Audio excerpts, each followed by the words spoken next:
Por que é que a gente sofre? Por que é que nós vemos pessoas que nascem em pleno sofrimento, através de doenças, de pobreza?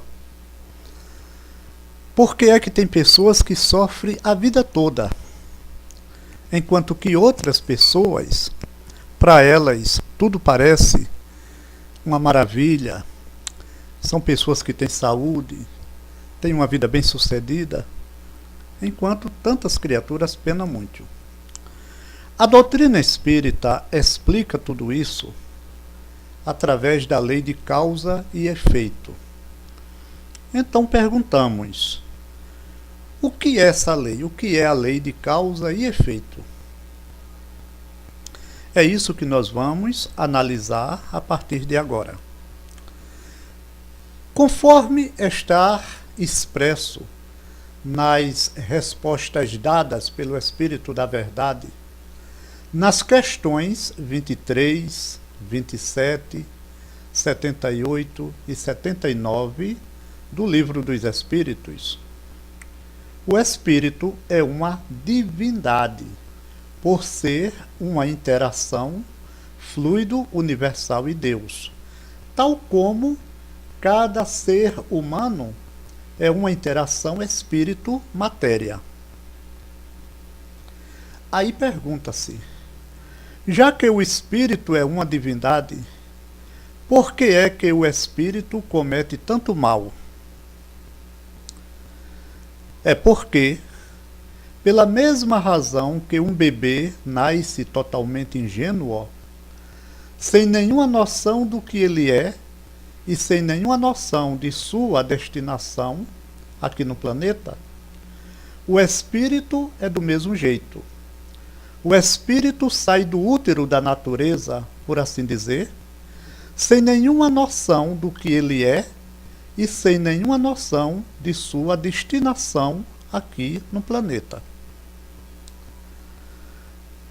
O espírito, tendo passado por uma quantidade enorme de corpos, animais, aonde evoluiu unicamente pelas formas físicas, pois não existe evolução psíquica nos animais por falta da inteligência e da lucidez neles. Então, é nesse reino animal aonde o espírito adquire o instinto feroz, por o espírito ter sido obrigado a devorar outras espécies animais para sobreviver. Agora,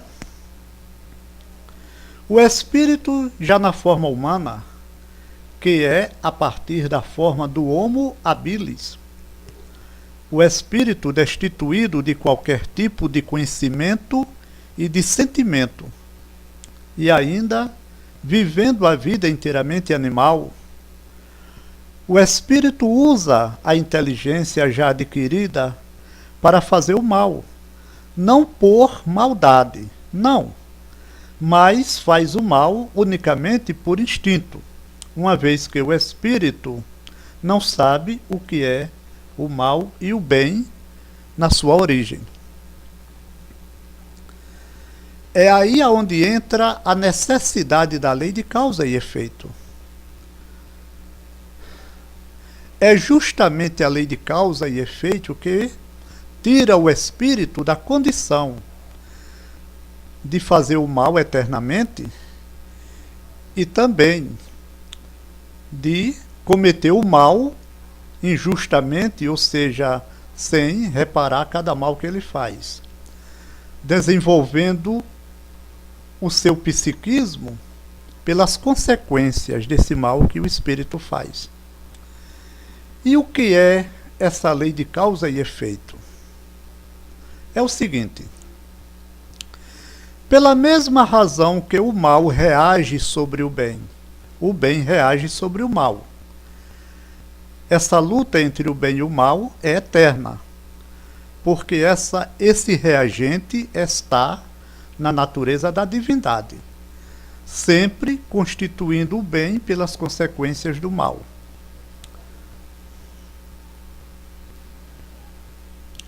Porém, o bem sempre vence o mal por ser a força maior, por ser a força do bem. Sendo que a força do bem supera a força do mal, porque a força do bem gera a felicidade. Como o mal só gera sofrimentos, o mal é sempre vencido pelo bem eternamente. Portanto, a divindade que está no espírito e constitui o espírito reage contra o mal que essa mesma divindade comete, por sua natureza ser essa. E como a divindade sofre pelo mal que faz e é feliz pelo bem que faz, o desejo de ser feliz sempre vence eternamente. E o espírito vai, ao longo do tempo, se tornando benéfico e, portanto, se tornando um espírito superior, por abandonar o mal definitivamente, até atingir a sua angelitude no seio de Deus universal. É esse reagente que faz parte da natureza do espírito que a doutrina espírita denomina como sendo lei de causa e efeito, que é simplesmente o espírito no seu estado de infância reparar cada mal que ele faz até o espírito atingir, metaforamente falando, a sua idade, a sua maior idade, quando o espírito passa a viver a sua angelitude.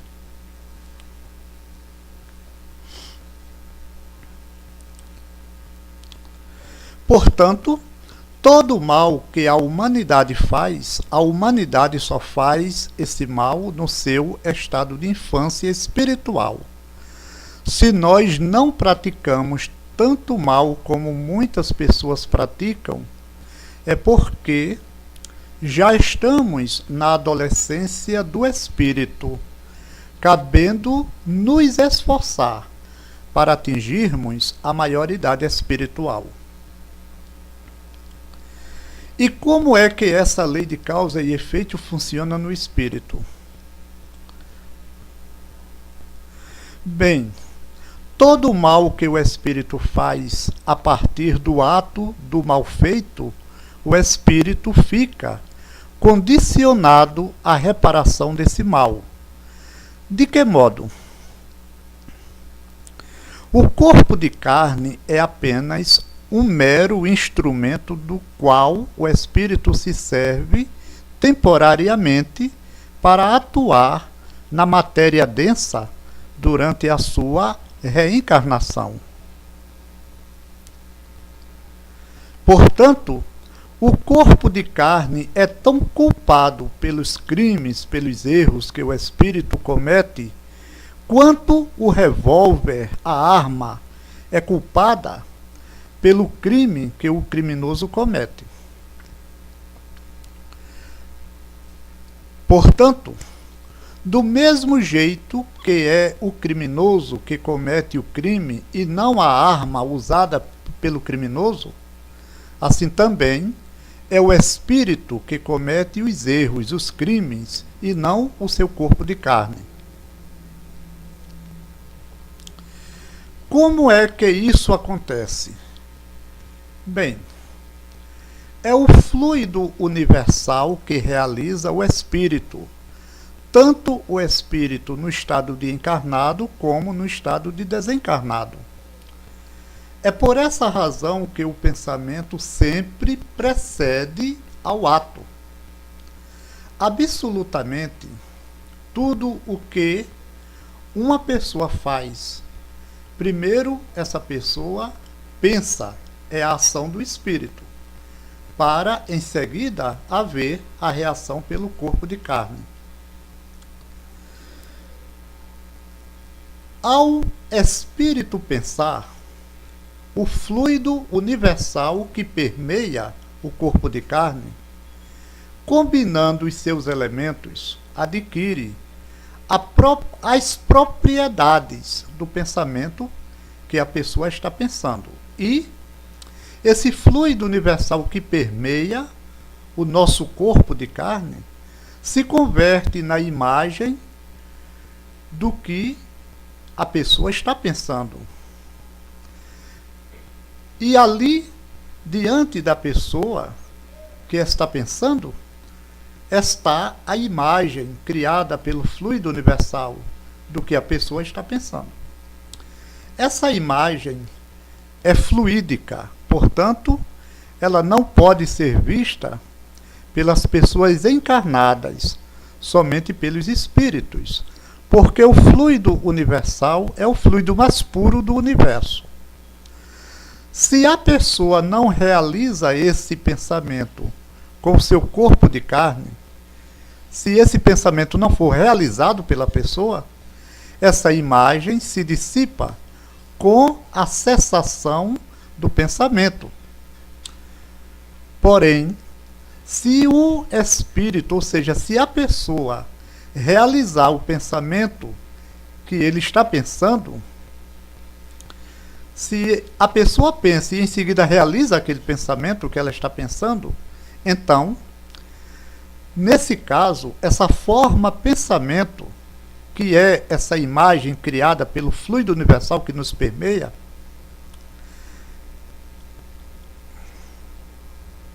já não pode mais se dissipar, já não pode mais se desfazer, porque se converte em arquivo, uma vez que o pensamento foi realizado. Então essa imagem, ela se torna em arquivo, por ter sido realizada.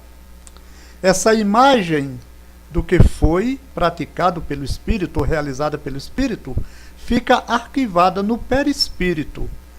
É 100% de autenticidade e é indelével.